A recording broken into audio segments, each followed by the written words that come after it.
आज हम पढ़ेंगे अनंत लंबाई के एक समान आवेशित तार के कारण उसके समीप किसी बिंदु पर वैद्युत क्षेत्र की तीव्रता। मतलब ऐसे समझे, ये कोई तार है, ये अनंत लंबाई का है। अनंत का मतलब काफी लंबा, और ये एक समान रूप से आवेशित है। इसके पास में कोई पॉइंट है, उस पॉइंट को हम P मान लें और वो R दूरी पर है। तो हमें इस बिंदु पर निकालना है कि जो आवेशित तार है इसके कारण इस बिंदु पर वैद्युत क्षेत्र की तीव्रता कितनी होगी। और किस प्रमेय का यूज करना है? गॉस के प्रमेय का, क्योंकि हम गॉस के प्रमेय का अनुप्रयोग पढ़ रहे हैं। तो क्या करेंगे, जो गॉस का प्रमेय है वो केवल बंद पृष्ठ के लिए सत्य है। तो हम एक सममित पृष्ठ की कल्पना करेंगे जिसे हम गॉसियन पृष्ठ कहते हैं। तो सममित पृष्ठ क्या होगा? यहां बेलन होगा, सिलेंडर होगा। ऐसा सिलेंडर होगा जिसके वक्र पृष्ठ पर ये पॉइंट P आ जाए। यानी किसी भी ऐसे हम सिलेंडर की कल्पना करें जिस सिलेंडर का जो अक्ष हो वो अक्ष ये तार हो, अनंत लंबाई वाला जो तार है वो तार इस सिलेंडर का अक्ष हो। वो पॉइंट P इसके वक्र पृष्ठ पर हो और इसकी लंबाई कोई ले सकते हैं। इसकी लंबाई हम मान लें L है।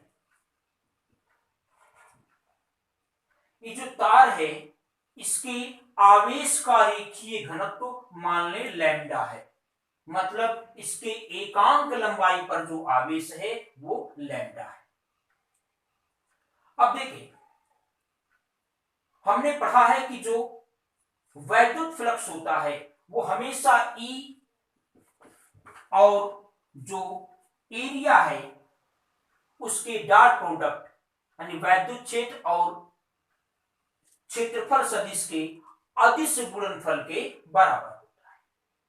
तो यहां पर देखें, दो प्रकार का पृष्ठ है। एक तो ये कर्व यानी वक्र पृष्ठ, और दूसरा क्या होता है? समतल पृष्ठ। ये दो प्रकार के पृष्ठ हैं। तो दोनों प्रकार के पृष्ठ का हम वैद्युत फ्लक्स अलग अलग निकाल लें और दोनों को जोड़ दें तो क्या मिल जाएगा कि पूरे इस गॉसियन पृष्ठ यानी जो पूरा ये आपका बेलन है इससे गुजरने वाला वैद्युत फ्लक्स मिल जाएगा। तो जो टोटल वैद्युत फ्लक्स होगा, अगर उसको हम फाई ई से डिनोट करें, फाई ई से व्यक्त करें, तो फाई ई बराबर क्या होगा? ई और डी ए का डॉट प्रोडक्ट। अब देखिए जरा, अगर हम इस बिंदु के चारों ओर एक छोटे से क्षेत्रफल सदिश की कल्पना करें, ये जो आपका वक्र पृष्ठ है इसके पॉइंट P पर के चारों ओर हम एक छोटे से क्षेत्रफल सदिश की कल्पना करें, तो हमें पता है कि क्षेत्रफल सदिश की दिशा हमेशा उसके तल के क्या होती है? लंबवत होती है। तो यहां पर जो DA की डायरेक्शन होगी वो क्या होगी? इस वक्र पृष्ठ के लंबवत होगी। और इस पॉइंट पर जो वैद्युत क्षेत्र की दिशा होगी वो किधर होगी?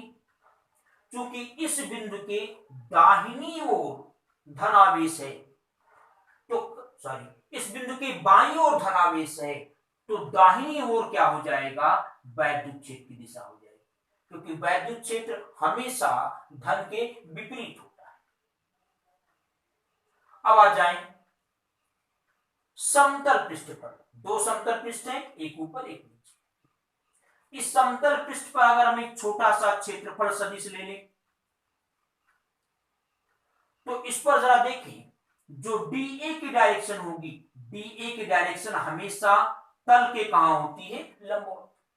तो तल के लंबवत ऊपर की ओर हो जाएगा। लेकिन इसके बाईं ओर धनावेश है तो वैद्युत क्षेत्र दाहिनी ओर हो जाएगा। तो यहां देखें E और DA दोनों परस्पर क्या है, लंबवत है। और हम जानते हैं कि जो फ्लक्स निकालते हैं वो E और A का डॉट प्रोडक्ट कराते हैं, और हमें पता है कि E डॉट A बराबर क्या होगा, EA cos थीटा होगा।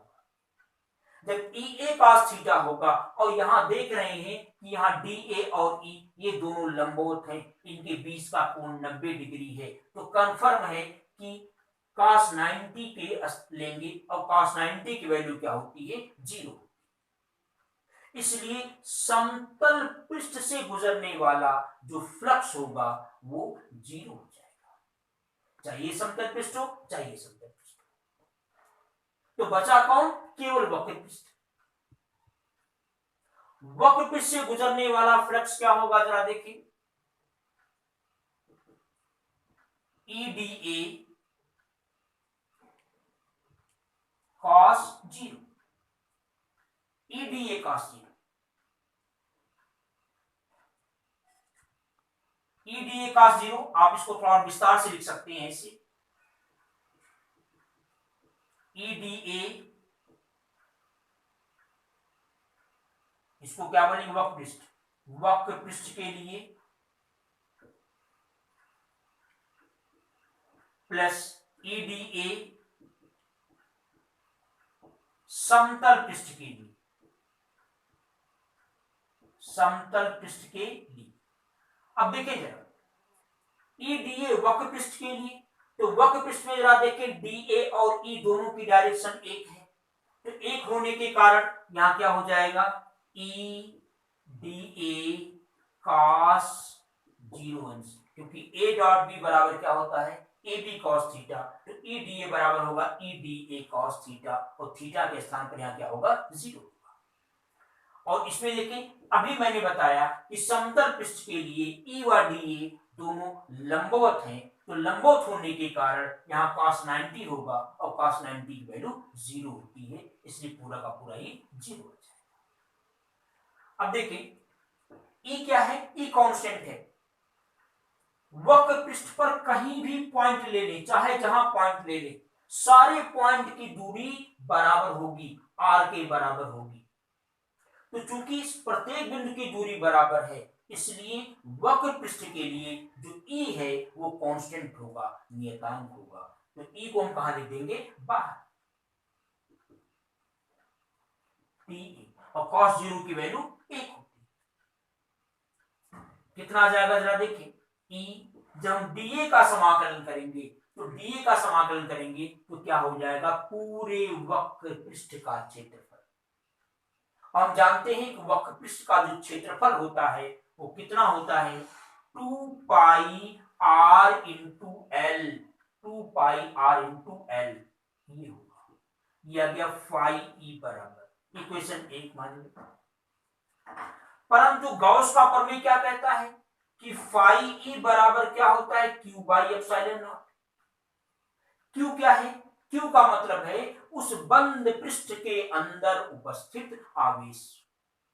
तो यहां पर देखें, जो आपने बेलन की कल्पना की है, इस बेलन के अंदर कितना आवेश है, क्योंकि ये जो तार आपने लिया है ये तो अनंत लंबाई का है, हमें पूरे तार के आवेश से मतलब नहीं है, हमें केवल उसी आवेश से मतलब है जो आवेश इस बेलन के अंदर है। तो इस बेलन के अंदर इस तार का केवल यल पार्ट होगा, यल भाग होगा, और एकांक लंबाई पर जो आवेश है उसको हमने क्या माना है, लैम्डा। तो एकांक लंबाई पर लैम्डा आवेश है, तो यल लंबाई पर कितना आवेश होगा, लैम्डा एन। इसलिए जहां Q है वहां क्या हो जाएगा, लैम्डा एन।